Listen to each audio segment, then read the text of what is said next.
Hello and welcome back to the Conflict Skills Podcast. I'm your host, professional mediator Simon Goode. In the episode today, I'm going to be talking about 3 underrated skills or approaches, I suppose, that I find incredibly undervalued because they're so effective at dealing with conflict. And each of these different tools or skills can be used both in workplace conflict situations, in parenting and family conflict, or even with your partner, in marriages, that type of stuff as well. I think the reason that I wanted to prepare a podcast on this particular topic is that I've noticed there's a little bit of a discrepancy between what people want when they arrive for conflict resolution training workshops, like when I'm running them for organizations or I'm doing a coaching session or something with a not-for-profit with volunteers, for example. They often arrive, I think, wanting a better ability to control other people. They want to almost see themselves as a cop, and what they want is to be able to pull their team into line, for example, if they're a manager. And so it's more or less they want to get to this particular outcome and not so much worry about people's feelings along the way. And then ironically, I tend to come from a position of, well, we do have emotions and feelings, and people's perception is a lot more complex and complicated than you might initially assume. And the process of influencing people has to inherently be a lot more indirect than many people anticipate. And it seems to be the way that we're wired. If someone says do something, it literally can increase our desire not to do it. Easy for you to say you're not the one going through it, that kind of thing. And on the flip side, when we get told not to do something, man, it can feel good to do it. Those particularly juicy swear words when you're a young person growing up and, the first time you get to use a well-placed profanity. Oh, it's just so pleasurable, isn't it? And it's helpful. It's like a release of stress and a release of some of those negative emotions and all the rest of it. But, your teacher telling you don't use this word, I'm sure immediately there was a knee-jerk reaction in most people in the class to be like, what would it feel like if I did say it? And so there's this incongruence because people arrive for training thinking that I'll give them the magic recipe for influencing people. But what I'm actually often doing is talking about the importance of self-awareness and self-regulation first. And then as you interact with people, understanding that what we're really doing is co-regulating each other's nervous systems. And if we can approach conflict in a way that's very open, that we're not stuck to a particular course of action or that our value is necessarily right and other people should understand how correct we are. Instead, if we approach these types of conversations in a more open way, what I've noticed is that ironically it tends to lead to a much more smoother functioning team, a much more effective leader in terms of leadership style and communication, organizations that become much more capable at dealing with things like change or uncertainty or unexpected elements that are outside of their control. And so it's almost like once you let go of the thing that you're looking for, ironically, it suddenly becomes attainable. And so each of these different skills that I'll talk through next, it's sort of related to that. And I suppose I wanted to give a little bit of a preamble because some of them might not be necessarily what you would expect is the area that you need to focus on. So the first skill I think that's particularly underrated is the ability not to take things personally. Some people seem to just have this natural capacity to distance themselves from events that happen, whereas other people, they just get swept away in the moment. These waves of negative emotions, panic, distress, anger and frustration sort of wash over them, and a lot of the time their behavior is just automatic. And I think part of the challenge there is that they take these things personally. When they don't get a reply from a particular person in an organization, they feel insulted. They don't necessarily assume that maybe the person's busy and it's got nothing to do with them. In reality, I think most of us know deep down that people do not care about us as much as we think that they do. We're, of course, very focused on other people's opinions of us, but people do not spend most of their time thinking about you. If they're upset about something that you've done, they're really only interpreting that in the way that they've been conditioned. It's all of their experiences leading up to this point have meant that they make a particular meaning, and you've had a different sets of experience, and so of course you'll make a different meaning about that. But people get so tied up in knots desperate to make sure that other people understand their intentions or agree with them that this particular thing should happen or shouldn't happen, or this is what we should be focusing on, or this is okay or not okay. Despite very often, by the way, being incredibly hypocritical. Like, someone can argue till they're red in the face about why they support this or that, but then they don't actually put any effort or energy or resources or money or time into that. And so you have to think, well, how important is it if all you're doing is just continuing again and again to bang on about how important it is to you? It seems like this is probably more about earning brownie points or ego massaging or something else that might be going on. And so once you can understand that other people's opinion of you is all just based on their conditioning, combined with how they're feeling at the time, these two things influence literally the lens that they can use to perceive you, then you tend to not take their opinion as personally, because it's just based on their history. It's just them kind of playing out their conditioning and their programming. And the same is true for events. When something bad happens, a lot of us take it personally. This is exactly the kind of thing that keeps happening to me. Oh, here we go. What else can go wrong today? Of course, events happen and there'll be challenges and drawbacks and problems and pain and costs, etc., that are associated with it. But there's opportunities for learning and growth, and it's life to some extent, is that things will go wrong. And so if you expect perfection or nothing to ever go wrong, you're setting yourself up to be incredibly disappointed and stressed when things do. And so in terms of the events and things that might happen to us, one of the things that can help us not to take it as personally is simply to remind ourselves that there will be a good and bad in all of these different things that happen in life, and acknowledge and validate and accept the negative side of it. It's making me stressed, it's making me upset, it's not fair, it's not right, there's grief, I'll really miss this person, this kind of thing. But then on the flip side, it's recognizing what are the positive elements in this same moment or same event. The time that we got to spend with this person before they passed away. The fact that at least I don't have to deal with this horrible, difficult boss every single day at work. It's more of a once-a-week meeting that I'm dreading at the moment. We can almost reorient our thinking to focus more on the positive, develop practices like gratitude, which train our brain that when these types of things happen, we inherently don't take them personally. So for you, if that's something that you find yourself struggling with, I'd really take this maybe as an opportunity to pause and think about, well, what kind of practices, like what kind of habits, what kind of tools do you need to create that distance? It might be writing down 5 things that you're grateful for at the start of the day. It might be taking a few deep breaths when you get that annoying email from someone before you write back. It might simply be deciding to let something go and just feeling what that feels like, and the frustration and the emotion, and just let it go and notice how long does that negative feeling stick around for. It's certainly there at the beginning, but you might notice that it's actually only 30 minutes of discomfort, so to speak, when you're feeling worked up and upset. And then after that, you went and got some lunch and you felt a lot better and you focused on something else in the afternoon. Whereas if you do buy into the conflict and write it back because you have taken it personally, a lot of the time we're actually creating a rod for our own back, because that's extra drama and extra headaches and extra issues that we're going to need to deal with down the track. The second skill that I wanted to sort of touch on is the ability to act like things don't bother you. So first I talked about not taking things personally. The second skill that I think is equally important is the ability to remain composed in the face of adversity. It is to hold on to a poker face, I suppose, particularly when the other person's becoming more erratic and volatile and emotional and unreasonable.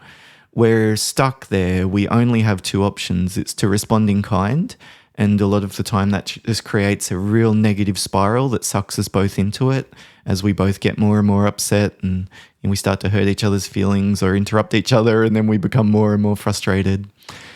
So the ability just to remain composed, particularly in the face of somebody else losing it, it's really the only hope that we have of getting to a positive outcome in the moment. But even if we're not able to, like the other person loses it and spits the dummy and has a massive tantrum and then storms out of our office or something, and we don't get to see them again until tomorrow, at least we haven't made it worse in the short term. Whereas a lot of the time, if we do act like things are bothering us, it tends to just create extra drama. So for me, that actually includes things like expressing emotion. I think very carefully about when and how to do that if I decide that it's important. And it's usually longer term relationships. Like I might talk to my wife about how I'm feeling about something, but with a client and they're talking about rescheduling a training workshop or something, I'm feeling frustrated, but I'm unable to see the benefit of that when I'm interacting with the client. I just find it so much more effective to outline the boundaries and expectations. Like, yes, I'm happy to reschedule this time round, but I just want to be clear that if we end up needing to do it again and you're not able to give me, 48 hours notice or something, that this will be the cancellation fee that applies. If it's a longer term, like my business partner, then yes, I would talk to them about what's going on for me. But I think the ability to act like things are not bothering you and just remain composed is such a superpower. And again, this is something that we can train ourselves to do. We can improve our capacity for doing this. A regular meditation practice, for example, is a really effective way of stopping our brain from being so scattered and getting swept away with the waves of difficult emotions that come and go, and be more able to focus on our goal and the thing that's important to us in any particular situation that we're dealing with. So I think in terms of that capacity to improve our ability, it's really about self-awareness and self-regulation. Being aware of how those external events impact us, which then naturally, I think, leads to the ability to regulate our own emotions, take a quick break when needed, calm yourself down when you're feeling worked up, anchoring yourself in the room if your thoughts are running away from you, that kind of thing. And finally, the third skill that I wanted to talk about is probably the least expected. It's the ability to give 51%. This probably sounds a little bit goofy, so I'll explain what I mean by that. I recently was listening to a lecture by Jordan Peterson, who I really like. I've learned so much from him, and it's been incredibly helpful for me in my own life as well as a lot of people I know. And in one of the lectures that he was discussing, it was about kind of like our options for dealing with conflict, but he was talking about like the prisoner's dilemma. What should you do if you're locked in a relationship with someone and they're just refusing to budge? It's all like take. Maybe a situation where you feel like you can't trust someone and they're asking you to forgive them and can you just give them another chance? And you've been through this dance 3 or 4 times now, and so you're wondering whether or not this is actually something that's helpful or not. Or a staff member who's just being really rude and obnoxious, and you're needing to decide, well, how should I respond here? In a lot of these situations, we don't want to get stuck. And so one of the options that we have is to simply shut down. It's to protect ourselves, protect our own boundaries. And that's, of course, perfectly understandable when we've got someone that seems determined to encroach on our boundaries and push us around at every possible opportunity. But that pattern of shutting down and shutting down and shutting down, what it tends to result in relationships is a reciprocal shutting down. This is often the point where distance is created, and maybe even if it's a friendship or a romantic relationship, you might find that the extra distance that's created by this gradual shutting down on both sides ends up meaning that you lose the connection that you once had. And so that approach of, if this is risky, I need to protect myself, it is naturally, I think, hardwired into humans. We, of course, want to avoid threats. And so when we're dealing with someone who's being to some extent abusive or unpredictable or unreliable or whatever, we want to protect ourselves from that. But if this is an ongoing relationship that we have, all that's going to result in is probably an increasing of the negative, an increasing of the problems. And so the alternate path, and I mean, you can call this the higher path if you want to, it's like holding on to hope, holding on for the opportunity that things might still change. And unfortunately, in most situations, it's not possible to give the other person a forced frontal lobotomy and change their brain structure. So the first thing that you'll actually need to change is yourself. And what that will mean is, instead of following through with your natural inclination of shutting down and protecting yourself, it's giving the other person another chance. It's being reasonable in the face of an unreasonable situation. If somebody's yelling and criticizing you and the work that you've done and your team, It's avoiding the temptation to jump straight in and correct the ledger about what they've said or explain all of the problems that they've actually caused and how their team was responsible for a number of the different changes that ended up impacting on your staff and their capacity to meet deadlines, etc. It's like there's always an invitation to join them in this negative frame and this negative worldview and attack, and, everyone's out just looking after themselves, etc. But the other pathway is to be generous in situations where it might not necessarily be logically warranted. But when I say it's not logically warranted, I'm really just talking about the short term.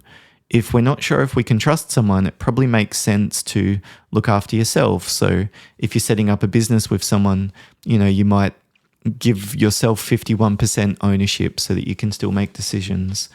But if we approach relationships like this, it, in many situations, I think, prevents trust from being built. And we tend to develop then a reputation, whether it's just with that person, like the way that they remember us and the way that they think about us, or other people seeing all of this, is that we have a reputation for looking after our self-interests because that's what we've done. Whereas if you're generous in the short term, you give 51%, as long as that extra 1%, that extra chance, that extra opportunity to prove themselves, that extra bit of support, being polite even if they're yelling at you and screaming at you, if you can give that 1%, like stay on the phone for 5 minutes when the other person's being abusive, even though technically this does meet the criteria that your team leader wouldn't be upset if you ended the call, I think that sort of creates this positive wave that, this is going to sound super woo-woo, but it's almost like it goes out into the universe. Practically speaking, I think literally it's the chemistry in your brain changes slightly when you decide just to forgive someone or be compassionate or be generous when it's not warranted. As long as you've got a boundary or a limit in place, both internally in how you're planning, but also maybe communicating that with them, I think that can work perfectly fine in some situations. But what that means is that you'll start to develop a reputation for generosity and kindness and being a team player and looking after other people and having this collaborative type of mindset.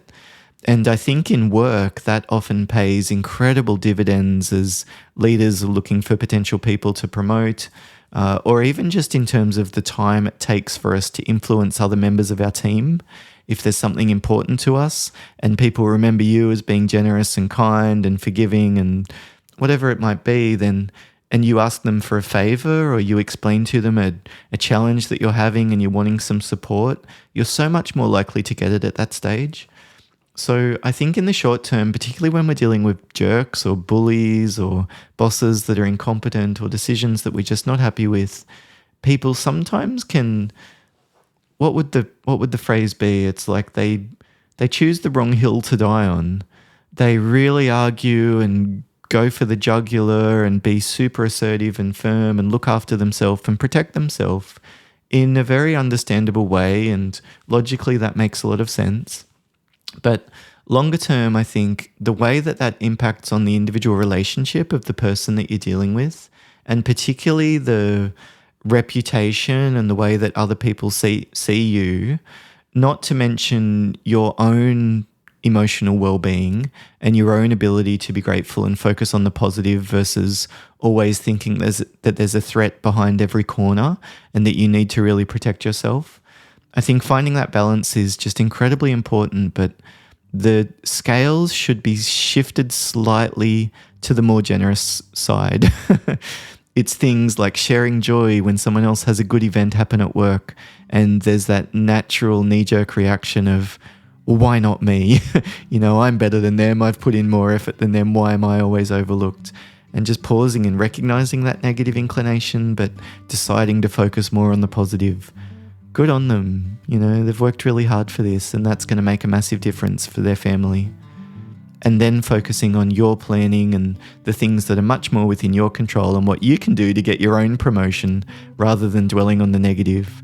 And then when you're dealing with someone who's encroaching on your boundaries, whatever that looks like, I suppose it's probably a combination of those 3 skills that I've talked about. Not taking things personally, remaining composed and acting like things don't bother you, even in situations where they might be, and choosing and finding the opportunities to give 51% where possible, and just observing how does that affect your relationships, the outcomes that you're getting from the conflict and the difficult conversations that you're dealing with, and how you're feeling about conflict. You might notice that as you start to really focus on these, that those two, I think, outcomes that people often come looking for, the higher level of confidence and the higher level of competence for dealing with conflict, these are, I think, the natural place that we end up with. So thank you so much for listening as always. Again, if you'd like to find out more about my training courses or me, you can look at my website at simongoode.com. And otherwise, all the best for the different conflict situations that you're dealing with, particularly as we enter into the crazy end of year period where I think nerves are frayed and a lot of people are feeling very stressed and overwhelmed. You're experiencing so many different challenges at the moment in terms of cost of living and relationship challenges and family conflict and youth and adolescent mental health and corporations increasing control over the world by manipulating political systems and horrible taxes and inflation robbing you of options. I mean, there are so many different negative challenges that we're experiencing at the moment, but similar to how I talked about earlier, it's like, let's find the opportunities to focus on the positive, to not take these things personally, and to remain composed, strategic, future-focused, solution-oriented, at least as much as possible. And where we're not able to do that and we drift down more into the negative, rumination, worrying, obsessing, clinging very tightly to control, it's, I suppose, being compassionate with ourselves then as well. Maybe going a layer deeper and figuring out what might be going on and what do we need to do to look after ourselves moving forward. Bye for now.